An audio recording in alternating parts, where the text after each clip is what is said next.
सपना के रानी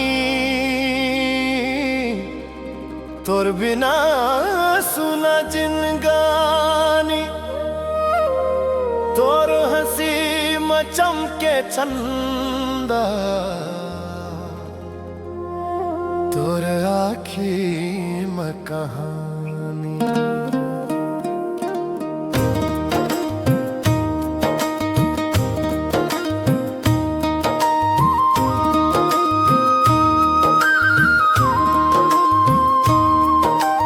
हाथ पकड़ ले मोर संगी, चलबो संग संग रतिहा।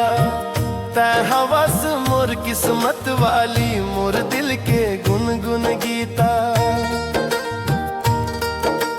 पहली बेर जब देखे रहे वो हाट बाजार के भीड़ में, लाल चुनरी लहराए रिहिस जैसे फुलवा बसंत ऋतु में।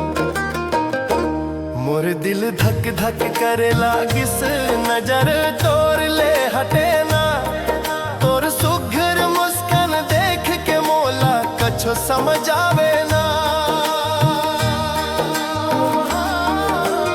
रंग रंग के बढ़ी सुमो चाहत, जैसे महुआ के खुशबू। तोर बात में जादू है संगीत, बन गे मोर अर्जू।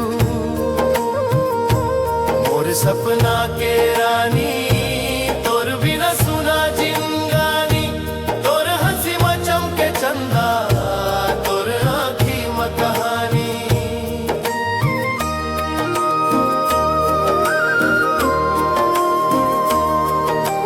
नदी किनारे बैठ के संगी, गोठियां बो रात भर। चंदा गवा रही बे हमर, तारा गिनबो मिलके हर बर। तोर हाथ में हाथ धर के सपना नवा सजाबो। छोट गुण घर बनाबो संगी, फूल फूल महकाबो। तोर संग जियत रहिबो सुख दुख के हर बखत।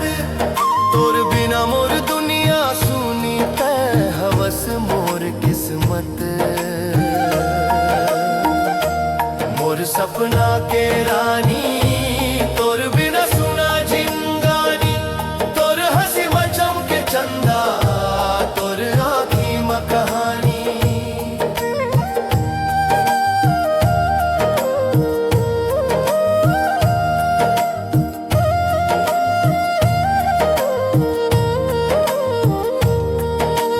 बरखा के बूंदा जैसे गिरथे मोर दिल में प्यार।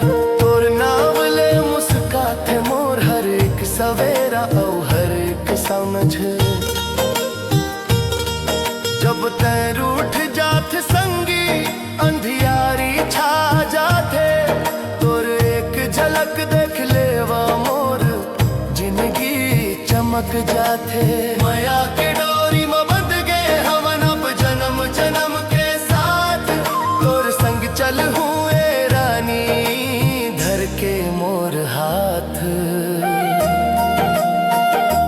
मोर सपना के रानी तोर बिना सुना जिंगानी, तोर हंसी में चमके चंदा, तोर आँखी में कहानी।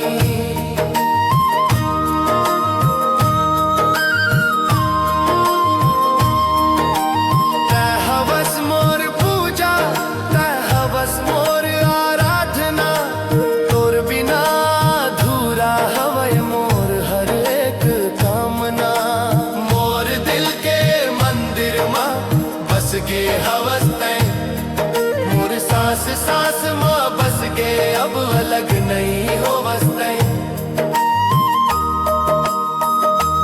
मोर सपना के रानी अब तोर बन गे हवाई दीवाना।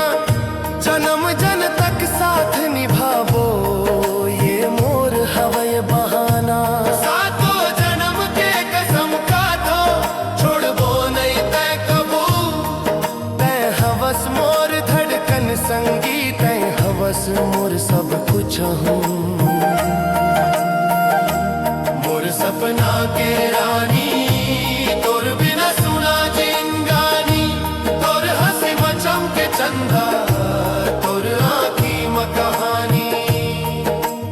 हाथ पकड़ ले मोर संगी, चल वो संग संग रतिहा, तै हवस